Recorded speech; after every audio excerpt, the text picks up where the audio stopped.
자기 몸에서 계속 물에 이제 물이 조금 썩은 냄새라고 표현을 하거든요. 물 쩐내, 물 썩은 냄새 이런 게 막 나기도 하고 자꾸 잘 때마다 이제 온몸이 축축하게 젖어가지고 막 이상한 꿈을 꾸고 있고 욕조에 이제 물을 받아서 그대로 계속 이렇게 가만히 있는다거나 이제 이거는 그분이 직접 저한테 해주신 말씀이신데 대야에다가 물을 받아놓고 내가 코를 박고 있으면 얼마나 숨을 참고 있을 수 있을까? 이게 궁금해서 갑자기 코를 박고 이렇게 숨을 참고 있었다는 거예요. 네, 반갑습니다. 대전에서 호기원을 운영하고 있고 충남 금산에서 사찰을 운영하고 있는 테마사 선묘입니다. 감사합니다.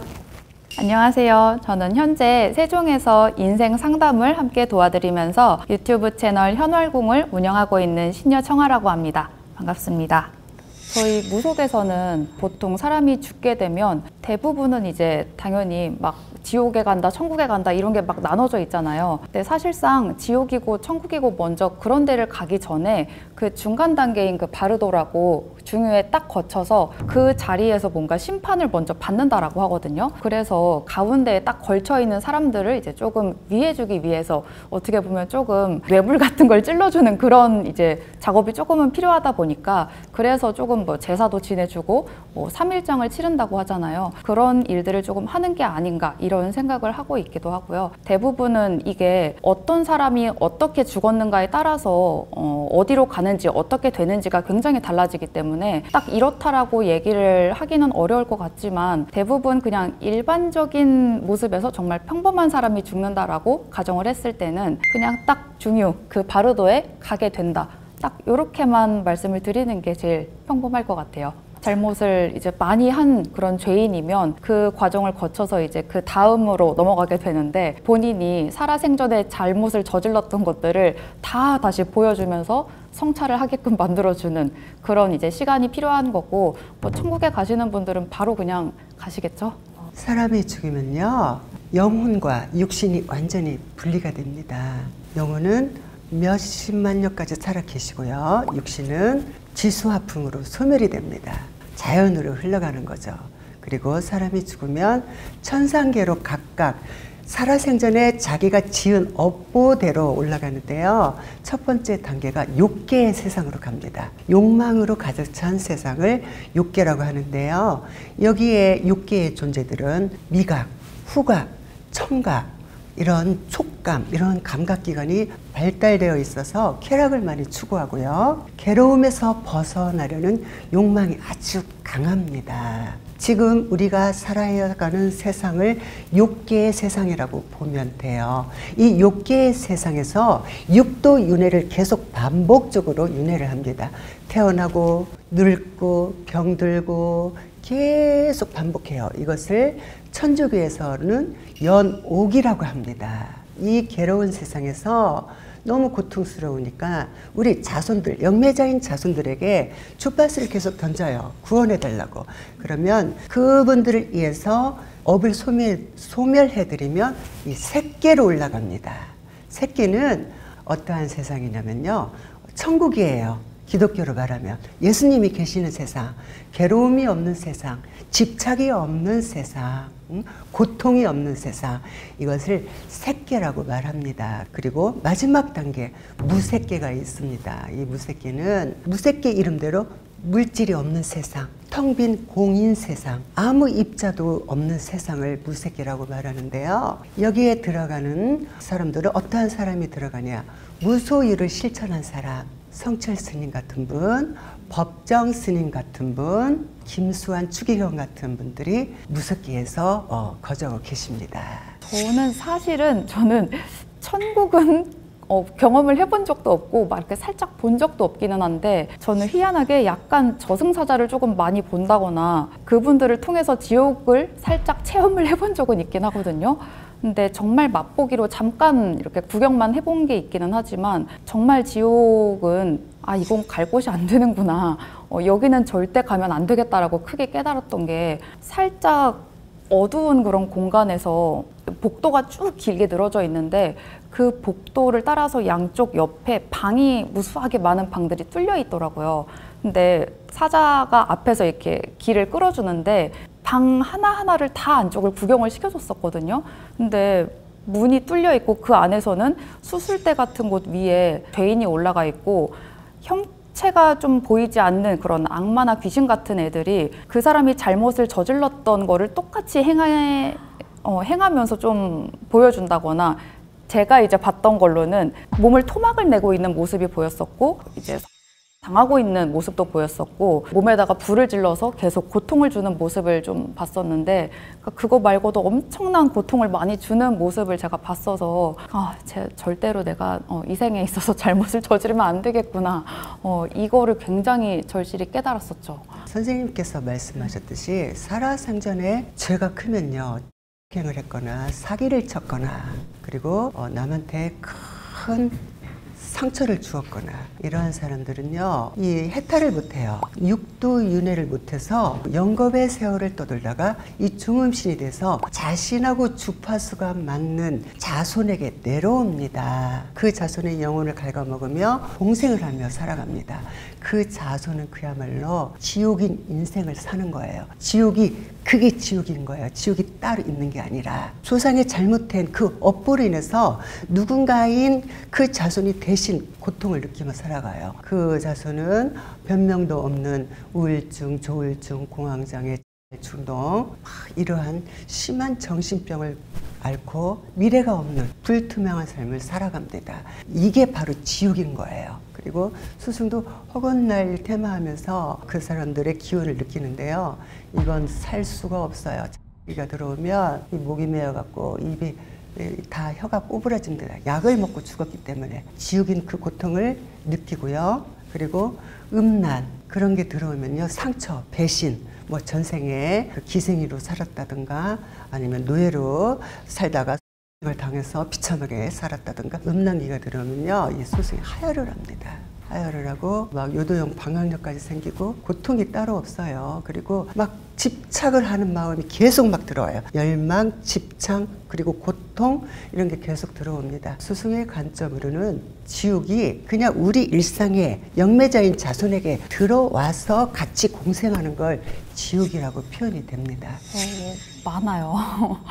생각보다 엄청 많고, 어떻게 했는지에 따라서도 그 원한의 무슨 크기라거나 아니면 뭐 바라는 게 뭐 굉장히 다르다거나 이런 부분들이 있어서, 저 같은 경우는 일단은 목을 매서 했던 때문에 엄청 많이 고생을 하기도 했었고, 그리고 물에 이렇게 투신을 하게 돼서 좀 이렇게 잘못되신 분 때문에 한 번 더 고생을 했던 적이 있기는 했었는데, 이게 다른 영가들이랑은 다르게 정말 천도 자체가 일단은 안 될 뿐더러 아예 소멸을 해야 된다라고 하거든요. 일을 하는 것도 굉장히 어렵기도 하고, 한번 대충 좀 이렇게 떼낸다고 해서 쉽게 떨어져 나가지도 않고, 몸 안에 완전히 혈자리 여기저기에 다 들러붙어 있다가 숨어 들어 있다가 또 어느 순간에 또 싹 나와버리고, 또 숨어서 없어진 척을 하다가 중요한 순간에 또 튀어나와서 사람을 괴롭히고, 이게 엄청 반복이 심했어서 이것 때문에 엄청 고생을 하다가 피해를 벗어나게 된 사례가 좀 많이 있었죠. 그분은 사실상 이게 소멸이나 천도가 더 힘들었던 게, 그분은 가족분이 이제 투신을 하셨던 건데, 실제로 이제 아버지가 투신을 해서 잘못된 케이스가 좀 있었는데, 그 영가가 그분이 이제 자손한테 붙게 돼서 그 여성분이 이제 오셔서 상담을 하는데도 자기 몸에서 계속 물이 조금 썩은 냄새라고 표현을 하거든요. 물 쩐내, 물 썩은 냄새, 이런 게 막 나기도 하고, 자꾸 잘 때마다 이제 온몸이 축축하게 젖어가지고 막 이상한 꿈을 꾸고 있고, 심지어 꿈에 이제 돌아가신 아버지가 나와서 계속 춥다고 얘기를 한다거나, 아니면 뭐 다른 알아듣지도 못하는 말인데 물속에 잠겨 있는 것처럼 자꾸 목소리가 들린다는 거예요. 이런 부분 때문에 너무 힘들어서 오기는 오셨었는데, 이게 조금 더 심해지다 보니까 이젠 그분 자체가 좀 충동을 계속해서 느끼게 돼서, 실질적으로는 그냥 혼자 일반적으로 생각을 해봤을 때는 전혀 이게 할 만큼의 뭐 힘든 일이라거나 이런 것도 아닌데, 갑자기 혼자 막 그냥 막 우울감이 엄청 심해져서 갑자기 새벽에, 근데 이게 똑같은 방법으로들 자꾸 시킨다라고 제가 좀 알고 있긴 하거든요. 욕조에 이제 물을 받아서 그대로 계속 이렇게 가만히 있는다거나, 이제 이거는 그분이 직접 저한테 해주신 말씀이신데, 대야에다가 물을 받아놓고 내가 코를 박고 있으면 얼마나 숨을 참고 있을 수 있을까? 이게 궁금해서 갑자기 코를 박고 이렇게 숨을 참고 있었다는 거예요. 그러다가 갑자기 정신이 번뜩하고 들어가지고 막 이렇게 뛰쳐 일어나가지고 바로 물을 다 비워버리고 막 따기 때리면서 내가 지금 뭐 한 거지? 막 이러면서 바로 또 그때부터 또 전화하셔가지고 제가 지금 이런 일을 했는데 이거 어떻게 된 거냐고 막 살려달라고 막 전화를 하셔가지고 문의를 이렇게 주셨던 경우도 있었고, 정말 피가 한 번 붓게 되면 그 영가가 죽었던 방법이랑 비슷한 방법이나 똑같은 방법으로 자꾸 해를 가하더라고요.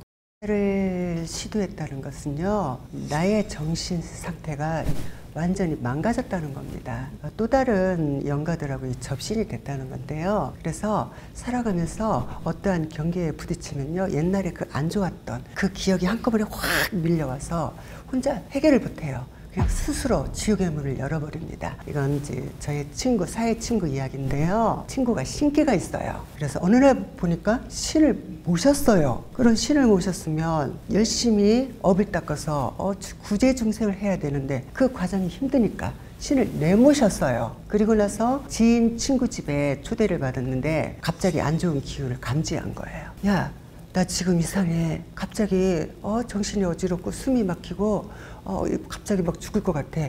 너 뭔 일 있어? 그러니까 며칠 전에 내가 아는 지인 상가집 갔다 왔는데 그 친구가 자살했어. 그래? 야, 이거 큰일 났다. 이거 부정 안 쳐주면 또 큰일이 생길 것 같아. 영적 능력이 1도 없는 이 친구가 부정을 쳐주고 3일 동안 충격을 느낀 거예요. 그러다 눈을 떠보니까 중환자실에 있는 거예요. 여보, 내가 왜 여기에 있어? 그리고 내 몸이 왜 안 움직이고 왜 이래? 당신이 아파트에서 뛰어내렸잖아.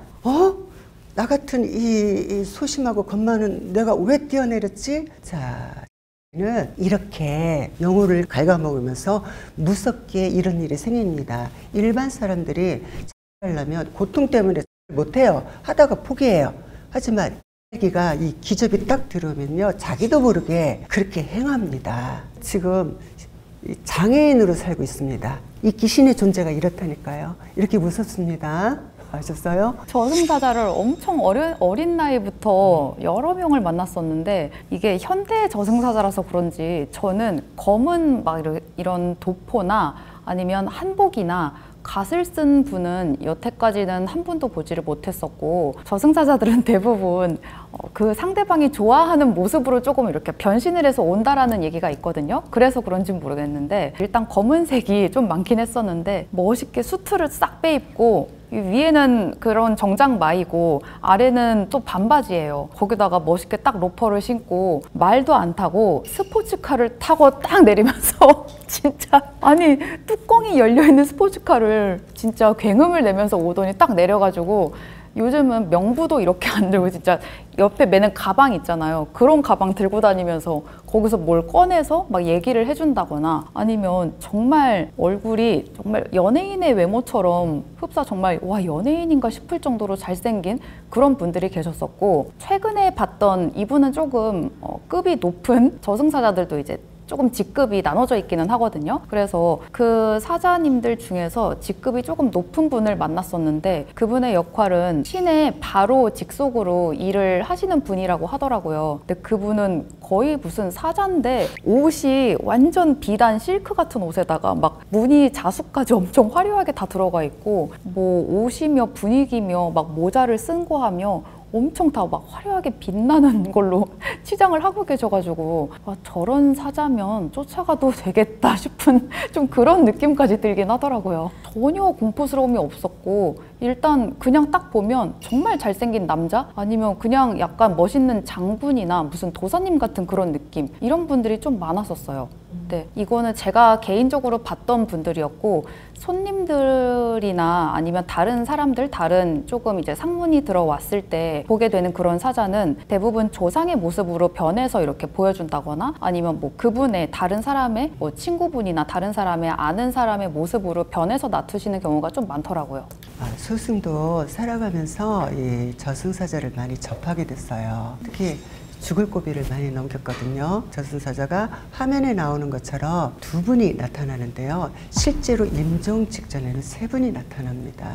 저는 두 분이 나타난 걸 많이 봤어요. 근데 한국의 문화는 저승사자가 3, 4자로 나타나요. 검은 도포를 쓰고 검은 책 모자를 쓰고 장부책을 들고 오거나 말을 타고 오거나 큰 지팡이를 두고 나타나기도 합니다. 유럽 사람들은요, 이 중세 문화를 받아서요, 긴 판초 같은 검은 후드 모자를 쓰고 십자가 모양인 형태를 큰 지팡이를 들거나 낫을 들고 나타나기도 합니다.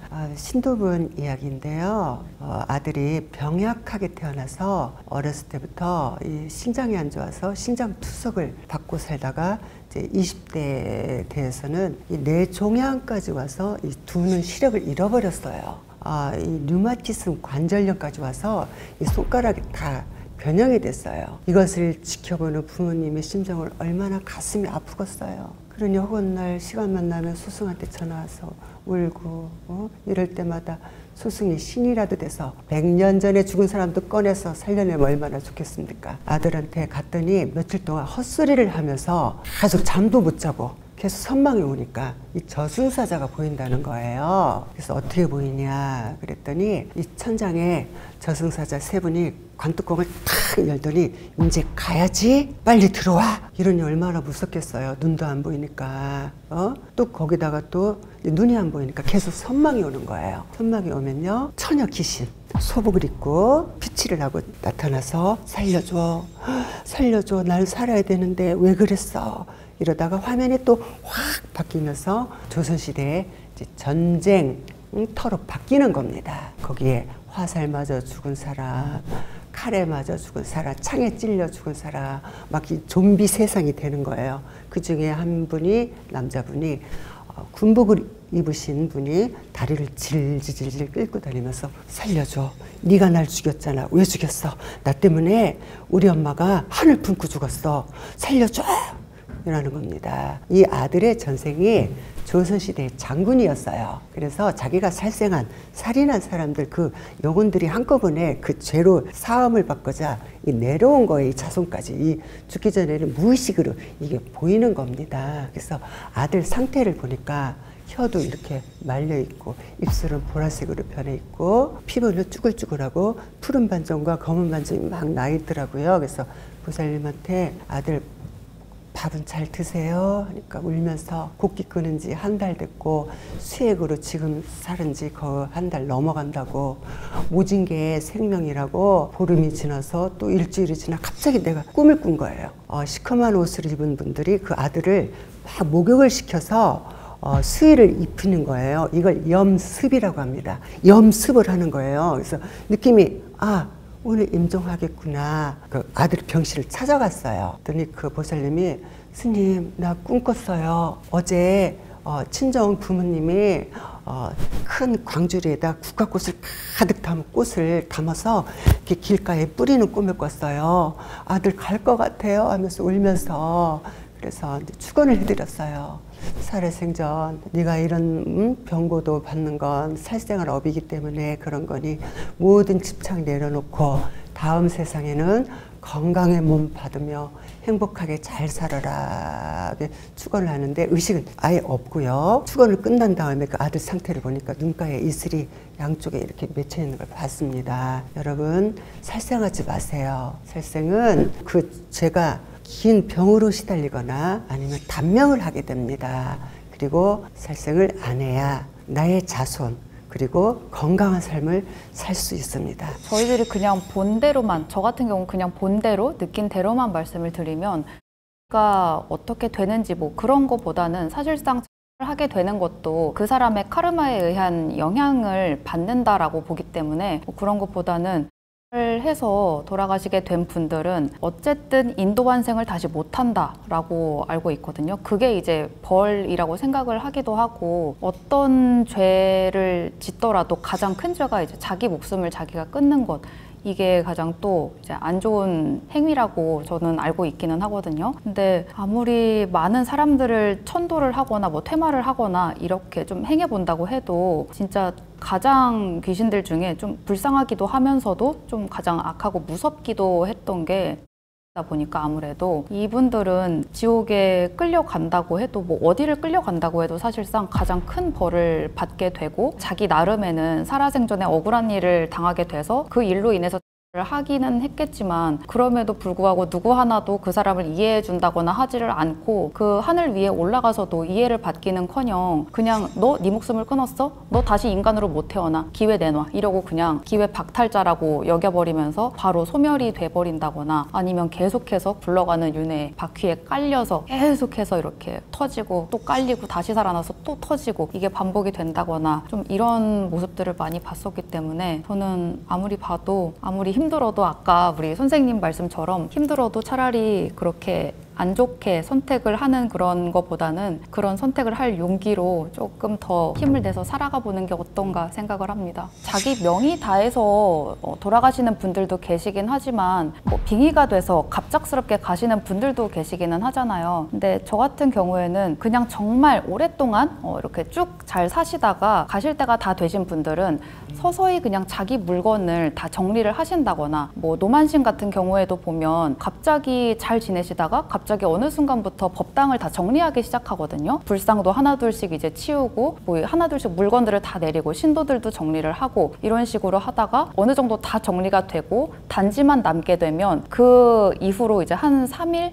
못해도 일주일 내에 돌아가시게 된다고 하는 분들이 일단 제일 많이 봤었고 꼭 무당이 아니더라도 이제 어느 정도 시간이 다 돼서 명의 다 하신 분들은 대부분 자기가 이제 조금 살아생전에 미안했던 사람들한테 다시 연락을 해서 내가 그때 좀 미안했다 아니면 뭐 정말 간단히 예를 들어서 고부 갈등이 굉장히 심한 분이 있었다고 하면 뭐 어머님이든 아버님이든 그분이 이제 누워 계신 상태나 뭐 갑자기 아니면 생각이 나서 전화를 해서 아가 내가 너무 소홀하게 해서 미안하다.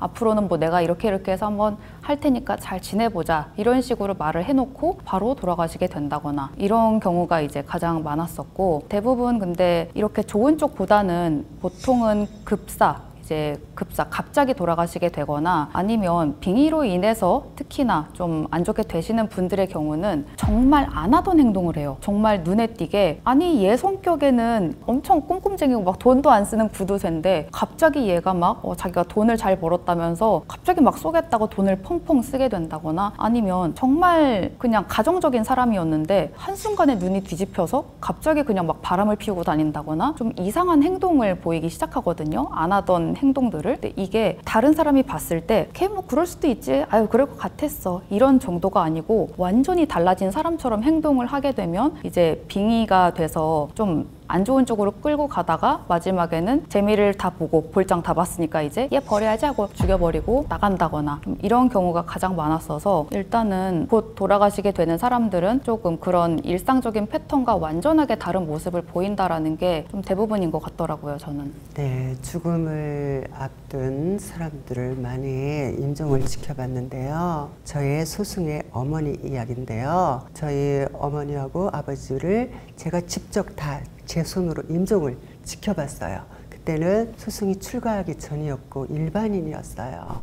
저희 어머니는 오랫동안 이 신병을 앓으신 데다가 치매까지 오셔서 완전히 정신줄을 놓고 살았습니다. 근데 저희 아버지는 정신은 온전했지만 노안인데다가 걷기가 불편해서 이 요양보호사도 감당을 못합니다. 그래서 제가 부피를 했는데 하루에 3번 정도 울었던 기억이 납니다. 선망이 또 오면요, 할머니가 날 불러. 외할머니가 부른다는 거예요. 엄마, 거기 가면 안 돼.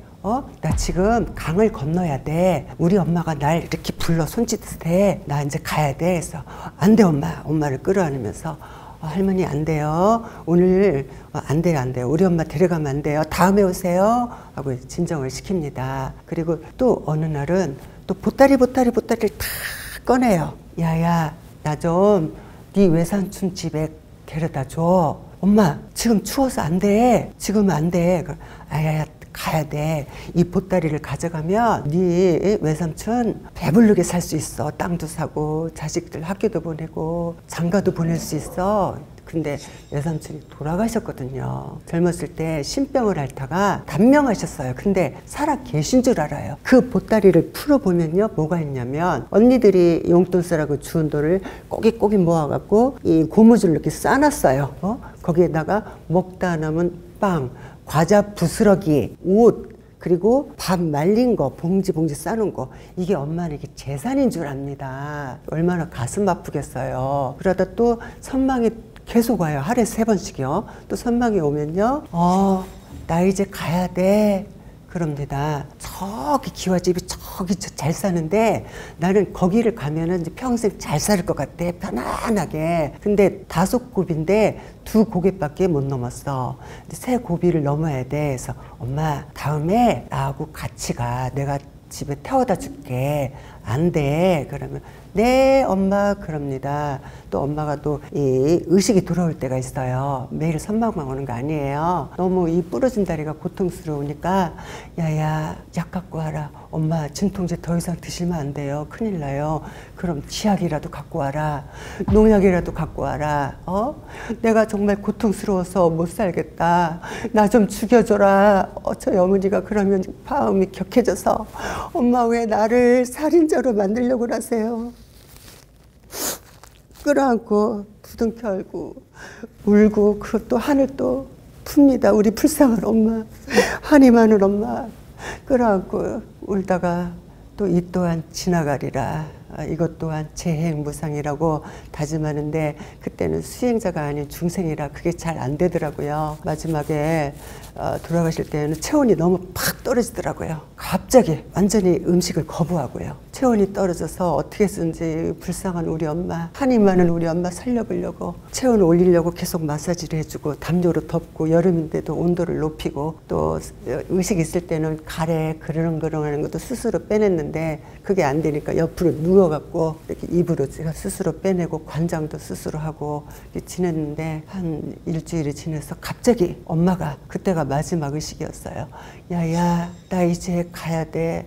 저 문 앞에 봐봐. 시커먼 사자들이 3명이 와 있고 엄마도 기다리고 있는데 가자고. 그래서 영매자인 눈으로 이렇게 쫙 쳐다보니까 정말 현관문에 외할아버지 외할머니하고 저승사자가 3분이 딱 온 거예요. 그래서 급하게 우리 7남매 연락을 해서 다 오라고 임종 보라고 했습니다. 근데 이제 의식이 전혀 없는 상태예요. 호흡이 거칠게 쉬다가 숨이 딱 멈출 때는 우리 식구들이 엄마 하고 울고 그게 반복되다가 눈을 뜬 채 돌아가셨습니다. 눈가에는 눈물은 없지만 눈물을 흘린 자국이 선명하고 그렇게 우리의 엄마는 한을 갖고 돌아가셨습니다. 어머니가 지금 태어났더라면 자신의 그 지은 업을 다 소멸했으면 저렇게 건강하지 못한 상태로 돌아가지 않았을 건데 자기가 업을 닦질 못했어요. 그 업을 지금 이 소승이 대신 닦고 있습니다. 감사합니다. 제가 봤던 분은 가장 가까이서 봤던 분은 좀 달라졌던 모습이 3개월 정도 전부터 조금씩 증상을 보이기 시작을 하다가 거의 이제 한 달 정도 남았을 때에는 거의 피크를 찍는다라고 보여지기는 했었거든요. 근데 이것도 빙의자라거나 아니면 뭐 다른 뭐 카르마에 의한 거에 대해서도 영향을 받는 사람들이 좀 다르기는 할 것 같은데 급사를 하게 되거나 조금 빙의가 좀 심하게 돼서 가시는 분들은 그 달라진 모습을 보이는 기간이 좀 짧더라고요. 상대적으로 한 일주일 정도 전부터 갑자기 이상 증세를 보이면서 갑자기 잘못되는 분들도 있었고 이런 경우는 보통 대부분은 길어봤자 한 달 전? 보통 그 정도가 딱 걸리는 것 같더라고요. 저는 보였던 거나 이런 거에 대한 기억이 조금 남는다라는 것보다는 그분에 대한 공수가 굉장히 조금 기억에 남은 사연이 있었는데 굉장히 젊은 여성분이셨는데 거기다 이제 녹봉 받는다고 하죠. 굉장히 좋은 직업분을 가진 분이셨는데 어느 날 그분이 이제 점사를 보시러 오셨는데 막 자기의 미래가 뭐 어떤 게 궁금하고 자기는 뭐 어떤 게 막 궁금하고 막 여쭤보시는데 공수를 이제 내려야 되니까 신령님들을 봉청을 해서 여쭤보는데 점사가 일단은 이상하게 나오는 거예요. 그래서 이분이 물어본 거는 자기 앞날에 대한 건데 갑자기 제 입에서는 아가 그런 거 신경 하나도 일절 쓰지도 말고 지금 엄마한테 가서 사랑한다고 얘기해. 너희 아버지한테 가서 미안하다고 이야기해. 너가 죄 지었던 사람들에게 연락을 해서 다 사과를 하고 지금까지 네가 하고 싶었던 거 못했던 거 참았던 것을 다 하라고 공수가 그렇게 이상하게 나오는 거예요. 저 지금도 막 소름이 돋는데 그분한테 막 하지도 묻지도 않은 말을 그런 식으로 공수가 계속 나오다 보니까 저도 말하면서 소름이 돋아갖고 아니 공수가 이렇게 나오는데 모르겠네요. 다른 말씀은 없으시고 그냥 이 말씀만 하신다고 막 이러면서 혹시 뭐 어머니 아버지가 뭐 멀리 계시냐 이랬더니 그렇게 멀리 계신 것도 또 아니더라고요. 그래서 그분도 저는 뭐 남자친구나 뭐 결혼이나 이런 것도 궁금한데 뭐 승진도 언제 할지 궁금한데 뭐 그런 거에 대해서는 말씀을 안 해주시니까 좀 그렇네요 이랬는데 그런 공수가 나오고 나서 그분이 몇 달 뒤에 한 달 반 정도 아마 2달 안 됐을 거예요. 제가 그 소식을 그때 같이 오셨던 동기분한테 제가 들었었거든요. 그래서 이게 얼마 남지 않으신 분들의 공수는 특히나 이제 죄가 좀 많이 없으신 그런 분들의 경우에는 공수가 이런 식으로 나오는구나. 이거를 정말 깨닫게 된 적이 있어서 이게 가장 좀 기억에 많이 남더라고요. 스승의 임종을 많이 지켜보는데요. 그중에 가장 기억에 남았던 건 신도의 아버지입니다. 아버지가 살아생전에 도박을 많이 즐기셨어요. 그것도 업입니다. 가장 큰 도박을 즐긴다는 건 뭐야? 남의 돈을 쉽게 빼앗겠다, 내 것을 만들겠다는 거 아니에요. 그래서 도박을 따면 부자가 됐다가 도박을 잃으면 어떤 날은 가난하게 살다가 이게 반복한 거예요. 임종 직전에 이제 축원하러 갔는데 갑자기 자기 그 아들 손을 힘도 없어요. 힘을 놓은 상태예요. 근데 무슨 의식이 딱 들어왔는지 아들 손을 탁 닿더니 야야 저기 시커먼 사람들이 나를 그냥 오는 게 아니라 나를 죽이려고 하러 온다. 나 살고 싶다 아들아 나 좀 살려줘. 그래서 아들 손을 너무 꽉 잡아갖고 그 공포에 막 떠는데 와 정말로 소름 너무 끼쳤어요. 이래서 남의 돈을 쉽게 먹으면 안 됩니다. 그 아들이 그 아버지 잡은 손이 있잖아요. 그게 일주일 동안 얼얼했답니다. 이런 이야기가 있어요. 주제가 거의 저승사자 아니면 사후세계잖아요. 이런 거 보면 우리 인간들은 살아가면서 선업의 공덕을 꼭 짓고 하심을 갖고 살아야 된다는 것을 느꼈습니다. 우리 선녀님도 그렇죠? 네, 저도 정말 같은 생각이에요. 오늘 되게 어떻게 보면 좀 죽음이라는 그런 무거운 주제일 수가 있는데 그래도 저도 아직은 이제 무당이 돼서 아직 뭐 수행을 많이 하고 있는 사람이기는 하지만 아직도 업을 많이 닦아야 되는 사람이기 때문에 이렇게 다시 한번 또 선묘 스님을 만나서 죽음에 대해서 다시 한번 얘기를 해보니까 내가 아직 많이 선행을 베풀어야 되는구나 라는 것도 좀 다시 한번 생각하게 됐던 것 같아요. 감사합니다. 네, 고생하셨습니다.